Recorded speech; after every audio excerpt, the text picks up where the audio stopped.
नमस्कार, मैं वीना वर्मा हमारे यूट्यूब चैनल एस्ट्रो वीना पर आपका स्वागत करती हूँ। धन्यवाद देती हूँ आप मेरे साथ जुड़े हुए हैं और मैं इसके माध्यम से आपके साथ ज्योतिष, वास्तु, न्यूमरोलॉजी संबंधित जानकारी शेयर करती हूँ।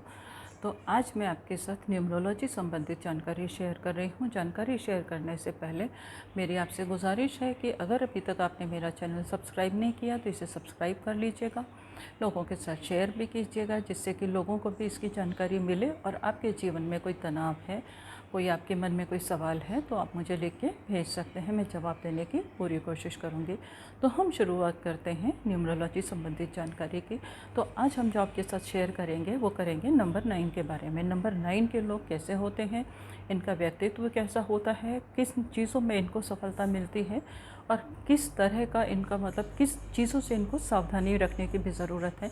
अब कोई भी नंबर हो उसके अंदर सारी क्वालिटीज़ तो नहीं होती, कुछ अच्छी भी होती हैं और अगर कुछ कमियां होती हैं तो हम अपने उनको किस तरह से दूर करें और क्या हम उपाय करें, इसके बारे में मैं आपके साथ शेयर करती हूँ।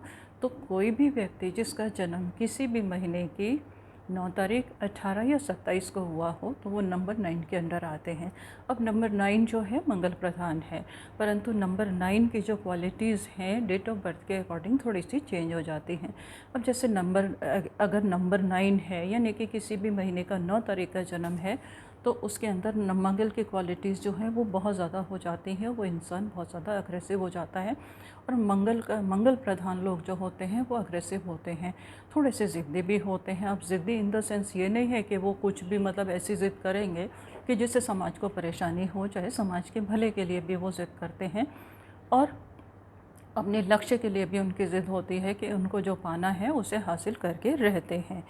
और नंबर 18 वाले जो होते हैं वो थोड़े से काम होते हैं, उनका नेचर जो है उनके अंदर भी डोमिनेटिंग होती है, परंतु वो परिस्थितियों के हिसाब से एडजस्ट करते हैं और पूरी मेहनत से अपने लक्ष्य में लग जाते हैं और सफल हो जाते हैं। वो मेहनत करने से बिल्कुल भी घबराते नहीं हैं।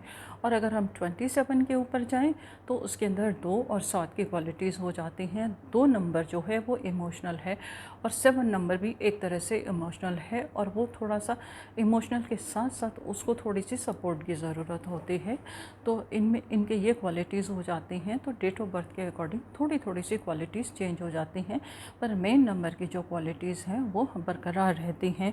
ये स्वभाव इनका थोड़ा सा गुस्सा वाला होता है और ये जल्दी गुस्सा हो जाते हैं, मतलब जितनी जल्दी ये गुस्सा होते हैं उस हिसाब से ये शांत भी हो जाते हैं और इनको अपनी गलती का रियलाइज़ भी हो जाता है। परंतु अगर हम एक बार गुस्सा हो गए और बाद में रियलाइज़ हुआ तो वो बिल्कुल बेकार है। अच्छा यही है कि हम परिस्थिति को देख के अगर हम अपने आप को आगे बढ़ें तो हम अपने क्रोध पे नियंत्रण करके हम बहुत सारी चीज़ें हासिल कर लेते हैं। कभी कभी क्रोध और आवेश में हम अपना ही नुकसान कर लेते हैं, तो इस चीज़ से इनको संभल के रहने की ज़रूरत है। साफ बोलने वाले होते हैं, मन में कोई बात नहीं रखते, स्पष्ट वक्ता होते हैं, परंतु ये ज़रूरी नहीं है कि उतना साफ ये सुन लें। इनको मीठी बातें सुनने का बहुत शौक़ होता है।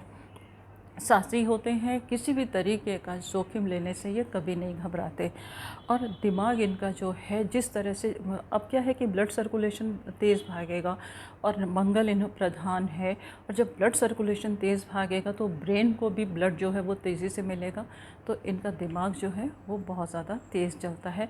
जितना हम लोग सोच भी नहीं पाते उससे पहले ये उससे काफ़ी आगे निकल जाते हैं। बहुत दूरदर्शी भी इनको हम मान सकते हैं। सेहत का ध्यान रखना इनके लिए बहुत ज़रूरी है। अब क्या है कि अब आवेश में अगर ये कोई भी काम करेंगे तो सेहत तो ख़राब होगी ना, तो इनको अपने खान पान का भी ध्यान रखना है कि अगर सेहत अच्छी है तो हम सब कुछ हासिल कर सकते हैं। तो थोड़ा सा इनको अपने क्रोध पर नियंत्रण रखने की ज़रूरत रहती है। ऊर्जा रहती है, लोगों से घुल मिल जाते हैं और हंसी मजाक भी पसंद करते हैं। ये इनके अंदर बहुत अच्छी क्वालिटी होती है, मतलब हर जगह जाके मतलब ये कभी इनको कभी हेजिटेशन नहीं होती नए लोगों से मिलने की। खुद से चल के दोस्ती करेंगे, लोगों के साथ आगे बढ़ेंगे, दोस्तों तो फ्रेंडशिप करेंगे और थोड़ा सा माहौल को भी ये खुशनुमा बना के रखने वाले होते हैं। और अपनी परेशानी का हल ये खुद से ढूंढते हैं, किसी के ऊपर डिपेंड नहीं रहते। इनको बिल्कुल पसंद नहीं होता ये किसी की सलाह पर चलें और लोग इनकी परेशानियों का हल ढूंढें। ये खुद अपनी परेशानियों का हल ढूंढने में माहिर होते हैं। कई बार तो ये लोगों को भी, इनकी गाइडेंस ऐसी होती है कि लोगों को भी बहुत अच्छे से गाइड करते हैं और उसकी गाइडेंस से लोग फ़ायदा उठाते हैं। तो ये अपनी परेशानियाँ लोगों के साथ शेयर नहीं करते। और शुरुआती जीवन में इनके संघर्ष रहता है, परंतु जैसे जैसे ये आगे बढ़ते जाते हैं सफलता की सीढ़ियाँ चढ़ते चले जाते हैं। और जब सफल हो जाते हैं तो जीवन की हर खुशी इनके पास में रहती है। मान सम्मान की चाहत रखते हैं, इनको बिल्कुल पसंद नहीं होता। ये उस सोसाइटी में बिल्कुल नहीं जाएंगे जहाँ पर इनको डिसरेस्पेक्ट मिले या इनकी कोई पूछ ना हो, इनकी कोई अहमियत ना हो। उन लोगों से ये बिल्कुल दूर हो जाते हैं। और इनको किसी के अधीन काम करना पसंद नहीं होता। तो ये शुरू से इस मेहनत से इस मुकाम पर पहुंच जाते हैं। ये लोगों के ऊपर लोग इनके अंडर काम करें, ये किसी के अंडर काम ना करें, क्योंकि इनको पसंद ही नहीं है कि कोई इनके ऊपर रूल करे। और परिवार में भाई बहनों के साथ इनका वैचारिक मतभेद रहता है। क्या है कि जब भाई बहन होते हैं, जब सारे लोग एक बराबर होते हैं और इनको पसंद है, इनको पता है कि ये सही है, तो इनको पसंद नहीं है कि कोई भी इनके ऊपर रूल करे। सबका व्यक्तित्व, सबका स्वभाव अलग होता है और ये हमेशा डोमिनेटिंग रहते हैं। तो भाई बहनों के साथ इस वजह से इनका वैचारिक मतभेद रहता है। और इनको भी पसंद नहीं है जब इनको अपने काम में, जहाँ से इनको धन संपत्ति मिलती है, वहाँ पर ये अपनी किसी की हुकूमत नहीं सुन सकते। तो घर परिवार में भी ये किसी की इस तरह की हुकूमत बर्दाश्त नहीं कर सकते। इनके अंदर सबसे बड़ी कमज़ोरी ये होती है। और इनके नेचर की वजह से प्रेम संबंध जो है वो बहुत ज़्यादा स्थायी नहीं होते। आप ये सोचो कि इनके बहुत लंबे संबंध चलते रहें, तो ऐसा नहीं होता। और इनको खूबसूरती बहुत पसंद है। ये खूबसूरती के लिए अब मंगल है तो शुक्र की तरफ अट्रैक्ट होगा ही होगा। तो ये हमेशा खूबसूरती की तरफ अट्रैक्ट होते हैं और ऐसी जगहों पर जाना भी पसंद करते हैं जहाँ का वातावरण खूबसूरत हो और लोग खूबसूरत हों। उनका व्यक्तित्व जो है, क्या है कि इनको व्यक्तित्व भी खूबसूरत चाहिए और वैभवशाली चाहिए। इनको क्या है कि थोड़ा सा बिलो एवरेज लोग भी पसंद नहीं आते। इनको हाई सोसाइटी के लोग ज़्यादा पसंद आते हैं।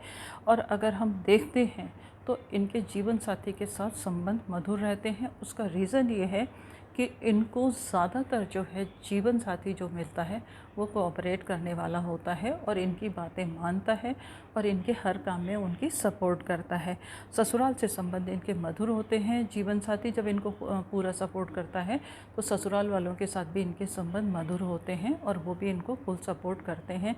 किसी भी परिस्थिति में इनकी हेल्प करने के लिए वो तैयार रहते हैं। इनको क्या है कि इनको जो परेशानियां होती हैं, अब सब कुछ थोड़ी थोड़ी सी परेशानियां ग्रहों के हिसाब से सबको होती हैं। तो इनको सिर दर्द की शिकायत रह सकती है, माइग्रेन हो सकता है, चोट वगैरह की भी रह सकती है, क्योंकि इनका जो हमेशा हाइपर रहते हैं, गुस्से में रहते हैं, आवेश में रहते हैं। तो इनको चोट वगैरह लगने की भी संभावना होती है। चल रहे हैं बिना किसी उसमें रुकावट के, भागते चले जा रहे हैं, बिना लापरवाही है तो चोट लगने की संभावना रहती है। तो इनको लापरवाही से बचने की ज़रूरत है। स्किन प्रॉब्लम भी होती है। अब खून का बहाव तेज़ होगा तो एलर्जी की परेशानी इनको हो सकती है। तो इनको अगर अपने सेहत का ध्यान रखना है तो अपने भोजन में से मसाले कम करेंगे, खटाई कम करेंगे और तेज़ गरम खाना नहीं खाएंगे, तो इनकी सेहत जो है वो नॉर्मल रहेगी और इनको किसी तरह की स्किन एलर्जीज़ वगैरह भी नहीं रहेगी। तर्क देने में ये बहुत मजबूत होते हैं। और अगर हम इनको काम देखें, इनको किन कामों में सफलता मिलती है, तो इनको कंप्यूटर है, लैपटॉप है, टेक्नोलॉजी से रिलेटेड चीज़ें हैं, मोबाइल से संबंधित कार्यों में इनको सफलता मिल जाती है। ये जो कोई भी ऐसा काम करेंगे तो इनको सफलता मिल जाएगी। और अगर कोई ऑर्गेनाइजेशन है और कोई कॉल सेंटर है, बीपीओ है, तो वहाँ पर भी ये बहुत अच्छे से काम कर सकते हैं। सेना में भी इनको सफलता मिल जाती है, क्योंकि सेना में भी ये उच्च अधिकारी की तरह ये पहुँच जाते हैं और अपनी महत्वाकांक्षा पूरी करते हैं और उसको जो भी इनके अंडर काम करते हैं उनको ये अच्छे से रूल कर सकते हैं। टेक्नोलॉजी और विज्ञान की तरफ इनकी रुचि होती है और टेक्निकल कोई भी एजुकेशन है, कोई भी टेक्निकल काम है, उसमें ये माहिर हो जाते हैं। इनकी जो वीकनेस है वो बस यही है कि ये क्रोध पे नियंत्रण नहीं रख पाते। तो इनको क्या है कि एक तो अपने अहंकार को छोड़ना पड़ेगा कि मैं सब कुछ हूँ। जिस दिन ये छोड़ देंगे, ये आगे बढ़ते चले जाएंगे। कभी कभी आगे बढ़ने के लिए हमें थोड़ा सा शांत होना चाहिए, परिस्थिति के हिसाब से मोल्ड होना चाहिए। अगर हम ऐसा कर लेते हैं तो हमारे जीवन में कोई परेशानी नहीं आती। दूसरी चीज़, आवेश में ना रहें, और अगर कोई सामने वाला समझदार है तो उसकी बातों को भी समझें। ये आपके ऊपर है कि आप उसे फॉलो करते हैं या नहीं करते। अगर उसमें आपको कुछ गुण नज़र आते हैं तो फॉलो करने में आपके हित के लिए कोई एतराज़ नहीं ही है। और इन चीज़ों को अगर ये अपना के चलेंगे तो आपके लिए अच्छा रहेगा। और हर काम में सफलता के लिए आपको क्या करना चाहिए? हनुमान जी की आराधना करना चाहिए। हनुमान जी की आराधना करेंगे तो आपके जो हर काम हैं वो बिना किसी रुकावट के पूरे होते चले जाएंगे। साथ ही साथ आप चाहे तो ट्यूसडे को हनुमान मंदिर में हलवे का प्रसाद चढ़ा सकते हैं। हलवे में आप चीनी की जगह गुड़ का इस्तेमाल करेंगे तो आपके लिए अच्छा रहेगा। मंगलवार को गौशाला में या किसी गाय को आप गुड़ खिलाएंगे, वो भी आपके लिए बहुत उत्तम है। गरीबों को आप लाल मसूर का दान करेंगे, उससे भी आपके रुके हुए काम जो हैं बन जाएंगे और आप सफलता की सीढ़ियाँ चढ़ते चले जाएंगे। इसके साथ ही मैं आपसे विदा लेती हूँ।